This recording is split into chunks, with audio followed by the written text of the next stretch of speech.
Kev Sora et Mister MF, accompagnés des Motherfuckers, vous présentent un univers sombre et riche où petits et grands pourront enfin célébrer l'absence de Kev Adams. Alradin est un petit jeune de 35 ans, actuellement au chômage, comme la quasi-totalité de ses concitoyens. Malheureusement pour lui, la vie ne l'a pas raté. Il est encore plus con qu'un manche à balai. Son quotidien se transforme lorsqu'il rencontre une militante au marché noir. Malgré son QI de -5, parviendra-t-il à pêcher au la bougresse? Que lui réserve l'avenir? L'herpès.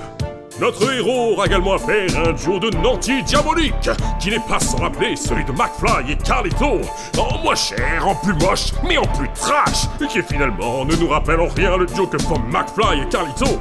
Je parle évidemment de Cafard et Grelot. Et pour épauler Alradin, et bien plus si affinité, le soumis entre en scène. Cet esclave sexuel idéaliste se libérera-t-il du sort qui lui était réservé jadis par les béquets? Et vous pourrez probablement la voir, elle là-bas. Quel est son nom déjà? Pourquoi a-t-il été rayé du script par cet odieux sultan? Que de questions!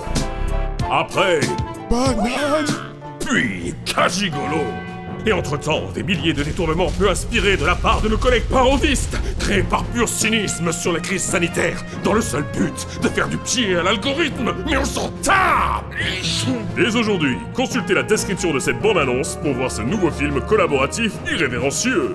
J'ai nommé Alain. Ah, le sultan! C'est évident que la populace est venue me voir, que pourrait-il bien faire d'autre? Avoir une vie? Quel taquin je fais! Si c'était le cas, je la leurrerais comme à mon habitude. Et puis je reprendrai 3 fois du tagine, car ça se marie bien avec leurs larmes. Tiens, et si je censurais Internet et dépeçais ces youtubeurs? Vous êtes en train de planifier un génocide en pleine promo? Génocide? Voyons, chez moi on appelle ça un lundi.